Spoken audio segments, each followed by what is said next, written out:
ನಮಸ್ಕಾರ ವೀಕ್ಷಕರೇ ಚಿತ್ರದುರ್ಗ ಮೂಲದ ರೇಣುಕಾಸ್ವಾಮಿ ಕೊಲೆ ಪ್ರಕರಣದಲ್ಲಿ ನಟ ದರ್ಶನ್ ಅರೆಸ್ಟ್ ಬೆನ್ನಲ್ಲೇ ಇದೀಗ ರಾಜ್ಯದ ಮತ್ತೊಬ್ಬ ಪ್ರಭಾವಿಗೆ ಬಂಧನದ ಭೀತಿ ಎದುರಾಗಿದೆ. ನಟ ದರ್ಶನ್ ಈಗಾಗಲೇ 6 ದಿನಗಳ ಕಸ್ಟಡಿಯಲ್ಲಿ ಇರಬೇಕಾಗುತ್ತೆ. ತೀವ್ರವಾದಂತಹ ವಿಚಾರಣೆಯನ್ನು ಪೊಲೀಸರು ಮಾಡ್ತಿದ್ದಾರೆ. ಇದೀಗ ದಿಢೀರ್ ಆಗಿರುವಂತಹ ಬೆಳವಣಿಗೆಗಳನ್ನು ನೋಡಿದ್ರೆ ರಾಜ್ಯದ ಮಾಜಿ ಮುಖ್ಯಮಂತ್ರಿ ಆಗಿರುವಂತಹ BS ಯಡಿಯೂರಪ್ಪ ಅವರ ಬಂಧನ ನಿಶ್ಚಿತ ಅನ್ನುವಂತಹ ಹಂತವನ್ನು ತಲುಪಿದೆ.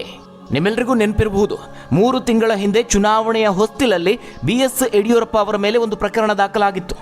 ಯಾವ ರೀತಿಯಾಗಿ ನಟ ದರ್ಶನ್ ಅವರ ಮೇಲೆ ಒಂದು ಕೊಲೆ ಪ್ರಕರಣ, ಗಂಭೀರವಾದಂತಹ ಪ್ರಕರಣ ಅಥವಾ ಆರೋಪ ಕೇಳಿ ಬಂದಿದೆಯೋ, ಅದೇ ರೀತಿಯಾಗಿ ಮಾಜಿ ಮುಖ್ಯಮಂತ್ರಿ ಯಡಿಯೂರಪ್ಪ ಅವರ ಮೇಲೆ ಕೇಳಿ ಬಂದಿರುವಂತಹ ಆರೋಪ ಏನಿದೆ ಅದು ಅಂತಿಂತ ಆರೋಪ ಅಲ್ಲ. ಅಪ್ರಾಪ್ತ ಬಾಲಕಿ ಮೇಲಿನ ಲೈಂಗಿಕ ಕಿರುಕುಳ ಪ್ರಕರಣ ಇದು. ಕೇವಲ ಅಷ್ಟೇ ಅಲ್ಲದೆ ಈ ಒಂದು ಪ್ರಕರಣಕ್ಕೆ ಒಂದು ಬಿಗ್ ಟ್ವಿಸ್ಟ್ ಸಿಕ್ಕಿದೆ. ಈ ಒಂದು ಪ್ರಕರಣ ಕೋರ್ಟ್ನಲ್ಲಿ ವಿಚಾರಣೆಯ ಹಂತದಲ್ಲಿ ಇರುವಂತಹ ಸಂದರ್ಭದಲ್ಲೇ ದೂರು ಕೊಟ್ಟಂತಹ ದೂರುದಾರೆ ದಿಢೀರಂತ ಸಾವನ್ನಪ್ಪಿದ್ದಾರೆ. ಇದು ಕೂಡ ಸಾಕಷ್ಟು ಅನುಮಾನಗಳಿಗೆ ಎಡೆ ಮಾಡಿಕೊಟ್ಟಿದೆ. ಇದೀಗ ಆಕೆಯ ಸಾವಿನ ರಹಸ್ಯ ಬಯಲಾಗಿದೆ. ಇದೀಗ ಚುನಾವಣೆಯ ಫಲಿತಾಂಶದ ನಂತರ ದಿಢೀರ್ ಬೆಳವಣಿಗೆ ಆಗಿದೆ. ಈ ಒಂದು ಪ್ರಕರಣದಲ್ಲಿ ಯಡಿಯೂರಪ್ಪ ಅವರನ್ನು ಬಂಧಿಸುವ ಸಿದ್ಧತೆ ನಡೆದಿದೆ ಅನ್ನುವಂತಹ ಸುದ್ದಿ ವರದಿ ಆಗ್ತಾ ಇದೆ. ಆದರೆ ಇದರಲ್ಲಿ ಗಮನಿಸಬೇಕಾದ ಅಂಶ ಏನಪ್ಪಾ ಅಂತ ಹೇಳಿದ್ರೆ, ಒಂದು ವೇಳೆ ಮಾಜಿ ಮುಖ್ಯಮಂತ್ರಿ ಯಡಿಯೂರಪ್ಪ ಅವರನ್ನು ಬಂಧಿಸಿದ್ದೇ ಆದಲ್ಲಿ ಸದ್ಯದ ಮಟ್ಟಿಗೆ ಅವರಿಗೆ ಯಾವುದೇ ಕಾರಣಕ್ಕೂ ಬೇಲ್ ಸಿಗೋದಿಲ್ಲ. ಹಾಗಾದ್ರೆ ಏನಿದು ಪ್ರಕರಣ? ಬಂಧನವಾಗ್ತಾರಾ ಮಾಜಿ ಮುಖ್ಯಮಂತ್ರಿ BS ಯಡಿಯೂರಪ್ಪ? ನಟ ದರ್ಶನ್ ಬಂಧನದ ಬೆನ್ನಲ್ಲೇ ಮುನ್ನೆಲೆಗೆ ಬಂದಂತಹ ಈ ಒಂದು ಪೋಕ್ಸೋ ಪ್ರಕರಣ, ಅದರಲ್ಲಿ ಎದುರಾದಂತಹ ಮತ್ತೊಂದು ಬಿಗ್ ಟ್ವಿಸ್ಟ್ ಏನು? ದೂರುದಾರೆ ಸಾವನ್ನಪ್ಪೋದಕ್ಕೆ ನಿಜವಾದ ಕಾರಣ ಏನು? ಜೊತೆಗೆ ಇದೇ ಒಂದು ಪ್ರಕರಣದಲ್ಲಿ ಒಂದು ಶಾಕಿಂಗ್ ಮಾಹಿತಿ ಇದೆ. ಆ ಎಲ್ಲ ಸಂಪೂರ್ಣ ಮಾಹಿತಿಯನ್ನು ನೋಡೋಣ. ವೀಕ್ಷಕರೇ, ಮಾಜಿ ಮುಖ್ಯಮಂತ್ರಿ BS ಯಡಿಯೂರಪ್ಪ ಅವರನ್ನು ಮತ್ತೆ ಬಂಧಿಸಿ ಜೈಲಿಗೆ ಕಳುಹಿಸಲು ಸರ್ಕಾರ ಸಿದ್ಧತೆ ನಡೆಸಿದೆಯಾ? ಈ ರೀತಿಯಾದಂತಹ ಒಂದು ಅನುಮಾನ ಮೂಡೋದಕ್ಕೆ ಶುರುವಾಗಿದೆ. ಇದೀಗ ಆಗಿರುವಂತಹ ದಿಢೀರ್ ಬೆಳವಣಿಗೆಗಳನ್ನು ನೋಡಿದ್ರೆ ಯಡಿಯೂರಪ್ಪ ಅವರ ಬಂಧನ ನಿಶ್ಚಿತ ಅನ್ನುವಂತಹ ಹಂತಕ್ಕೆ ಹೋಗಿ ತಲುಪಿದೆ. 3 ತಿಂಗಳ ಹಿಂದೆ ಲೋಕಸಭಾ ಚುನಾವಣೆಗೂ ಮೊದಲು ದಾಖಲಾಗಿದ್ದಂತಹ ಅಪ್ರಾಪ್ತ ಬಾಲಕಿ ಮೇಲಿನ ಲೈಂಗಿಕ ಕಿರುಕುಳ ಪ್ರಕರಣ ಚುನಾವಣೆಯ ಫಲಿತಾಂಶದ ನಂತರ ದಿಢೀರ್ ಬೆಳವಣಿಗೆ ಕಂಡಿದೆ. ಯಡಿಯೂರಪ್ಪ ಅವರನ್ನು ಈ ಒಂದು ಪ್ರಕರಣದಲ್ಲಿ ಬಂಧಿಸುವಂತಹ ಸಿದ್ಧತೆ ನಡೆದಿದೆ ಎನ್ನಲಾಗಿದೆ. ಫೆಬ್ರವರಿ 2ನೇ ತಾರೀಕಿನಂದು ಡಾಲರ್ಸ್ ಕಾಲೋನಿಯಲ್ಲಿರುವಂತಹ ಯಡಿಯೂರಪ್ಪ ಅವರ ಮನೆಗೆ ತಮ್ಮ 17 ವರ್ಷದ ಮಗಳ ಜೊತೆಗೆ ಓರ್ವ ಮಹಿಳೆ ತೆರಳಿದ್ರು. ಆಗ ಬಾಲಕಿ ಜೊತೆಗೆ ಅನುಚಿತವಾಗಿ ಯಡಿಯೂರಪ್ಪ ಅವರು ವರ್ತಿಸಿದ್ದಾರೆ ಅಂತ ದೂರು ದಾಖಲಾಗಿತ್ತು. ಈ ಬಗ್ಗೆ ಸೂಕ್ತವಾದಂತಹ ತನಿಖೆಯನ್ನು ನಡೆಸಿ ಕಾನೂನು ಕ್ರಮ ಜರುಗಿಸುವಂತೆ ಸದಾಶಿವನಗರ ಠಾಣೆಗೆ ಮಾರ್ಚ್ 14ರಂದು ಸಂತ್ರಸ್ತೆ ತಾಯಿ ದೂರನ್ನು ನೀಡಿದರು.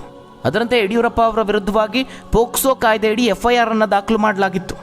ಅದರ ಬೆನ್ನಲ್ಲೇ ಸಾಮಾಜಿಕ ಜಾಲತಾಣಗಳಲ್ಲಿ ಈ ಒಂದು ಪ್ರಕರಣಕ್ಕೆ ಸಂಬಂಧಪಟ್ಟಿದ್ದು ಎನ್ನಲಾದ ಒಂದು ವಿಡಿಯೋ ಕೂಡ ವೈರಲ್ ಆಗುತ್ತೆ. ಆ ವಿಡಿಯೋದ ಸಂಭಾಷಣೆಯಲ್ಲಿ ಓರ್ವ ಮಹಿಳೆ ನನ್ನ ಮಗಳಿಗೆ ಏನ್ ಮಾಡಿದ್ರಿ ಅಂತ ಪ್ರಶ್ನೆಯನ್ನ ಮಾಡ್ತಾರೆ. ಮತ್ತೊಂದು ಕಡೆ ನಿನ್ನ ಮಗಳಿಗೆ ಏನೂ ಮಾಡಿಲ್ಲ, ಕೇವಲ ಚೆಕ್ ಮಾಡಿದೆ ಅಷ್ಟೇ ಅಂತ ಒಂದು ಪುರುಷ ಧ್ವನಿ ಕೇಳಿ ಬರುತ್ತೆ. ಈ ಪ್ರಕರಣ ಸಂಬಂಧ ಯಡಿಯೂರಪ್ಪ ಅವರಿಗೆ CID ಪೊಲೀಸರು ಮಂಗಳವಾರ ದಿಢೀರಂತ ನೋಟಿಸ್ ಅನ್ನ ನೀಡಿದ್ದಾರೆ. ಅದು ಕೂಡ ಬುಧವಾರವೇ ವಿಚಾರಣೆಗೆ ಹಾಜರಾಗಲೇಬೇಕು ಅಂತ ಸೂಚನೆಯನ್ನ ನೀಡಿದ್ದಾರೆ. ಕೇವಲ ಅಷ್ಟೇ ಅಲ್ಲ ವೀಕ್ಷಕರೇ, ಇನ್ನೊಂದೆಡೆ ಇದೇ ಪ್ರಕರಣದಲ್ಲಿ ಯಡಿಯೂರಪ್ಪ ಅವರನ್ನು ಬಂಧಿಸುವ ಆದೇಶವನ್ನು ಕೋರಿ ಹೈಕೋರ್ಟ್ನಲ್ಲಿ ಸಂತ್ರಸ್ತೆಯ ಕುಟುಂಬ ಮನವಿ ಮಾಡಿಕೊಂಡಿದೆ. ಇದೇ ಈಗ ಯಡಿಯೂರಪ್ಪ ಅವರಿಗೆ ಒಂದು ದೊಡ್ಡ ಸಂಕಷ್ಟವನ್ನು ತಂದಿಟ್ಟಿದೆ. ಈ ಒಂದು ಪ್ರಕರಣ ದಾಖಲಾಗಿ ಸುಮಾರು 3 ತಿಂಗಳು ಕಳೀತಾ ಬಂದಿದೆ. ಆದರೆ ಈವರೆಗೆ ಈ ಒಂದು ಪ್ರಕರಣದಲ್ಲಿ ಯಡಿಯೂರಪ್ಪ ಅವರು ಯಾವುದೇ ನಿರೀಕ್ಷಣಾ ಜಾಮೀನಿಗೆ ಅರ್ಜಿಯನ್ನು ಸಲ್ಲಿಸಿಲ್ಲ. ಬಹುತೇಕ ಇಂತಹ ಪ್ರಕರಣಗಳಲ್ಲಿ ಆರೋಪಿಗಳಿಗೆ ಜಾಮೀನು ಸಿಗೋದಿಲ್ಲ. ಆದರೆ ವೀಕ್ಷಕರೇ, ಈ ಒಂದು ಪ್ರಕರಣದಲ್ಲಿ ಬಹಳ ಪ್ರಮುಖವಾಗಿ ಗಮನಿಸಬೇಕು, ಚುನಾವಣೆಗೂ ಮೊದಲು ಇದೇ ಪ್ರಕರಣದಲ್ಲಿ ಇಂತಹ ಪರಿಸ್ಥಿತಿ ಇರಲಿಲ್ಲ.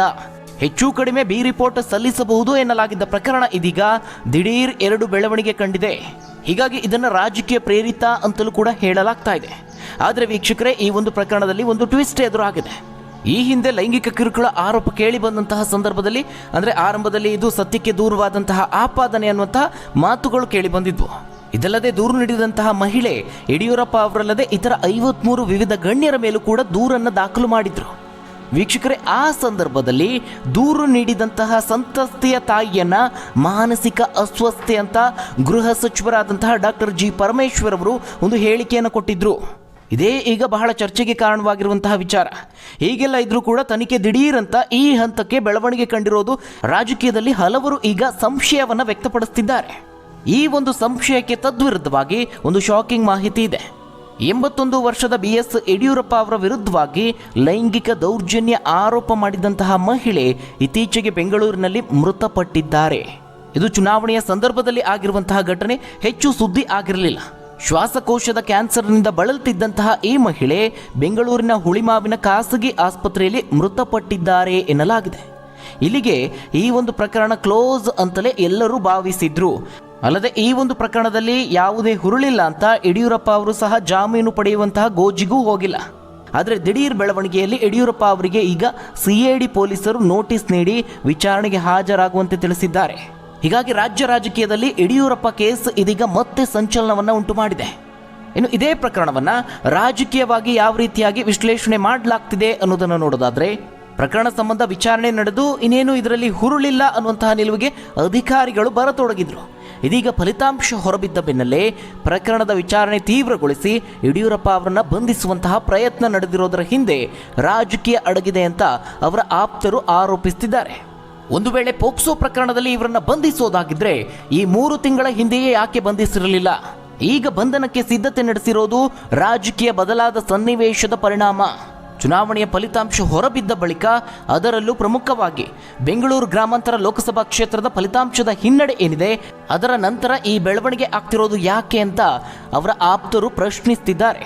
ಇನ್ನು ಯಡಿಯೂರಪ್ಪ ಅವರ ವಿಚಾರವಾಗಿ ನೋಡಿದ್ರೆ, ಈ ಹಿಂದೆ ಸಿಐಡಿ ನೋಟಿಸ್ ನೀಡಿದಾಗೆಲ್ಲ ಯಡಿಯೂರಪ್ಪ ಅವರು ಸಿಐಡಿ ಕಚೇರಿಗೆ ಖುದ್ದು ಹಾಜರಾಗಿ ವಿಚಾರಣೆಗೆ ಸಹಕಾರ ನೀಡಿದ್ರು. ಈಗ ಕೇವಲ ಒಂದೇ ದಿನದ ಕಾಲಾವಕಾಶವನ್ನು ನೀಡಿ ಬಂಧನದ ಕಾನೂನು ಪ್ರಕ್ರಿಯೆ ಪ್ರಾರಂಭಿಸುವುದು ಸಹಜ ಪ್ರಕ್ರಿಯೆ ಅಲ್ಲ. ಬೆಂಗಳೂರಿನಲ್ಲಿರುವಂತಹ ಹಿರಿಯ ಕಾಂಗ್ರೆಸ್ ನಾಯಕ ಹಾಗೆ ದೆಹಲಿಯಲ್ಲಿರುವಂತಹ ಕರ್ನಾಟಕದ ಉಸ್ತುವಾರಿ ನೋಡಿಕೊಳ್ಳುವಂತಹ ಕಾಂಗ್ರೆಸ್ ನಾಯಕರ ಆಗ್ರಹದ ಮೇರೆಗೆ ಈ ಒಂದು ಬೆಳವಣಿಗೆ ನಡೆದಿದೆ ಅಂತ ಆರೋಪಿಸುತ್ತಿದ್ದಾರೆ. ಅವರ ವಾದ ಯಾವ ರೀತಿ ಇದೆ ಅಂತ ಹೇಳಿದ್ರೆ, ಈ ಒಂದು ಪ್ರಕರಣದಲ್ಲಿ ಹುರುಳಿಲ್ಲ ಅನ್ನುವ ಕಾರಣಕ್ಕಾಗಿ ಯಡಿಯೂರಪ್ಪ ಅವರು ಈವರೆಗೂ ಜಾಮೀನನ್ನು ಪಡೆದುಕೊಂಡಿಲ್ಲ. ಪ್ರಕರಣ ಒಂದು ವೇಳೆ ಗಂಭೀರವಾಗಿದ್ದರೆ ಜಾಮೀನು ಪಡೆಯದೆ ಯಾಕೆ ಸುಮ್ಮನಿರ್ತಾ ಇದ್ರು? ಈಗ ಬದಲಾದ ರಾಜಕೀಯ ಸನ್ನಿವೇಶದಿಂದಾಗಿಯೇ ಅವರು ಜಾಮೀನು ಪಡೆಯಲು ಮುಂದಾಗಬೇಕಾಗಿದೆ ಅಂತ ಅವರು ಹೇಳ್ತಿದ್ದಾರೆ.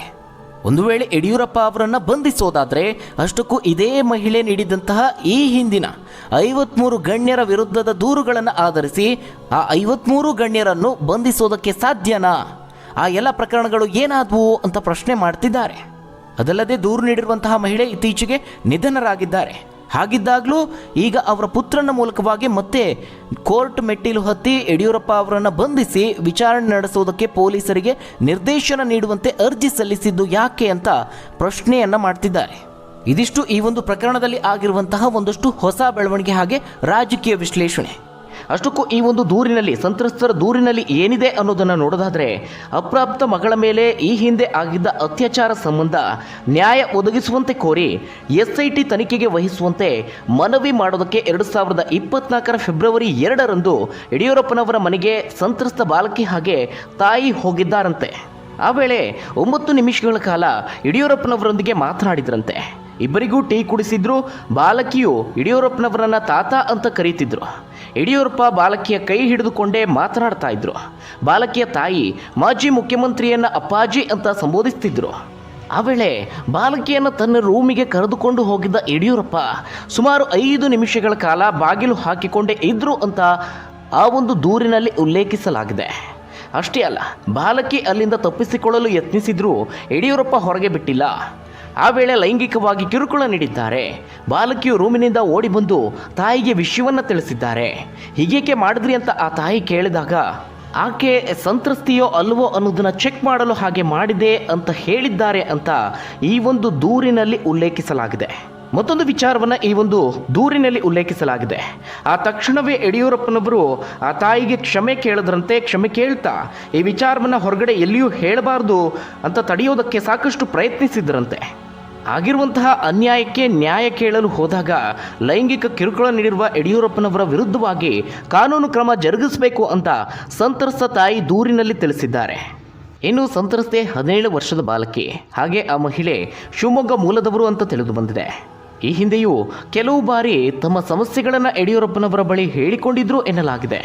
ಇನ್ನು ಈ ಒಂದು ಪ್ರಕರಣದ ದೂರನ್ನು ದಾಖಲು ಮಾಡೋದಕ್ಕೆ ಆ ಮಹಿಳೆ ಗುರುವಾರ ಸಂಜೆ 6 ಗಂಟೆ ವೇಳೆಗೆ ಮಹಿಳೆ ಹಾಗೆ ಆ ಮಹಿಳೆಯ ಮಗಳು ಪೊಲೀಸ್ ಠಾಣೆಗೆ ಹೋಗಿ ಪ್ರಕರಣವನ್ನು ದಾಖಲಿಸಲು ಯತ್ನಿಸಿದ್ದಾರೆ. ಆದರೆ ಪೊಲೀಸರು ತಕ್ಷಣವೇ ದೂರನ್ನು ಸ್ವೀಕರಿಸಲಿಲ್ಲ ಅನ್ನುವಂತಹ ಆರೋಪ ಕೂಡ ಕೇಳಿಬಂದಿದೆ. ಅಂತಿಮವಾಗಿ ತಾಯಿ ಮಗಳು ತಮಗಾದ ಅನ್ಯಾಯಕ್ಕೆ ನ್ಯಾಯ ಸಿಗಬೇಕು ಅಂತ ಪಟ್ಟು ಹಿಡಿದಾಗ ರಾತ್ರಿ 12 ಗಂಟೆಯ ಸುಮಾರಿಗೆ FIR ಅನ್ನು ದಾಖಲು ಮಾಡಲಾಗಿದೆ. ಇನ್ನು ಆ ಸಂತ್ರಸ್ತೆ 17 ವರ್ಷದ ಬಾಲಕಿ. ಪೋಕ್ಸೋ ಸೆಕ್ಷನ್ 8 ಮತ್ತು ಸೆಕ್ಷನ್ 354A ಈ ಸೆಕ್ಷನ್ಗಳ ಅಡಿಯಲ್ಲಿ ಪ್ರಕರಣವನ್ನು ದಾಖಲಿಸಿಕೊಳ್ಳಲಾಗಿದೆ. ಈ ಒಂದು ಪ್ರಕರಣ ಪೋಕ್ಸೋ ಕಾಯ್ದೆ ಅಡಿಯಲ್ಲಿ ದಾಖಲಾಗಿರೋದ್ರಿಂದ ಆಂಟಿಸಿಪೇಟರಿ ಬೇಲ್ ಸಿಗುವಂತಹ ಅವಕಾಶ ಇಲ್ಲ. ಹೀಗಾಗಿ ಯಡಿಯೂರಪ್ಪನವರು ಬಂಧನದ ಭೀತಿಯನ್ನು ಎದುರಿಸುತ್ತಿದ್ದಾರೆ. ಇನ್ನು ಈಗ ಪ್ರಕರಣ ಏನು ದಾಖಲಾಗಿದೆ ಆ ಸೆಕ್ಷನ್ಗಳ ವಿವರವನ್ನು ನೋಡೋದಾದರೆ, ಪೋಕ್ಸೋ ಕಾಯ್ದೆ ಸೆಕ್ಷನ್ 8 ಪ್ರಕಾರವಾಗಿ ಆರೋಪ ಸಾಬೀತಾದಲ್ಲಿ ಕನಿಷ್ಠ 3 ವರ್ಷ, ಕೆಲವೊಮ್ಮೆ 5 ವರ್ಷಗಳವರೆಗೆ ಜೈಲು ಶಿಕ್ಷೆ ಆಗಬಹುದು, ಜೊತೆಗೆ ದಂಡವನ್ನೂ ವಿಧಿಸಬಹುದು. ಜೊತೆಗೆ IPC ಸೆಕ್ಷನ್ 354A ಲೈಂಗಿಕ ಕಿರುಕುಳಕ್ಕೆ ಶಿಕ್ಷೆಯನ್ನು ವಿಧಿಸುವಂತಹ ಸೆಕ್ಷನ್ ಆಗಿದೆ. ಇಷ್ಟವಿಲ್ಲದಿದ್ದರೂ ಲೈಂಗಿಕ ಅಭಿವ್ಯಕ್ತಿಯನ್ನು ಮಾಡೋದು, ಲೈಂಗಿಕ ಅನುಕೂಲಕ್ಕಾಗಿ ಬೇಡಿಕೆ ಅಥವಾ ವಿನಂತಿಯನ್ನು ಮಾಡೋದು, ಮಹಿಳೆಯ ಇಚ್ಛೆಗೆ ವಿರುದ್ಧವಾಗಿ ಅಶ್ಲೀಲವಾದದ್ದನ್ನು ತೋರಿಸೋದು ಶಿಕ್ಷಾರ್ಹ ಅಪರಾಧ ಅಂತ ಹೇಳಿ ಈ ಒಂದು ಸೆಕ್ಷನ್ ಹೇಳುತ್ತೆ. ಒಟ್ಟಾರೆಯಾಗಿ ಈಗಾಗಲೇ ನಟ ದರ್ಶನ್ ಪ್ರಕರಣ ರಾಜ್ಯದಲ್ಲಿ ದೊಡ್ಡ ಮಟ್ಟಿಗೆ ಸದ್ದು ಮಾಡ್ತಾ ಇದೆ. ಅದರ ಬೆನ್ನಲ್ಲೇ ಇದೀಗ ಯಡಿಯೂರಪ್ಪ ಅವರ ಬಂಧನ ಆಗುತ್ತಾ ಅನ್ನುವಂತಹ ಸುದ್ದಿ ಕೂಡ ವರದಿಯಾಗ್ತಾ ಇದೆ. ಒಟ್ಟಾರೆಯಾಗಿ ಪ್ರಕರಣ ಯಾವ ರೀತಿಯಾಗಿ ಮುಂದೆ ತಿರುವು ಪಡೆದುಕೊಳ್ಳುತ್ತೆ ಕಾದು ನೋಡಬೇಕು. ಈ ಒಂದು ಪ್ರಕರಣದ ಬಗ್ಗೆ ನೀವೇನಂತೀರಾ? ನಿಮ್ಮ ಅನಿಸಿಕೆ, ಅಭಿಪ್ರಾಯವನ್ನು ಕಮೆಂಟ್ ಮೂಲಕ ತಿಳಿಸಿ. ಧನ್ಯವಾದಗಳು ವೀಕ್ಷಕರೇ.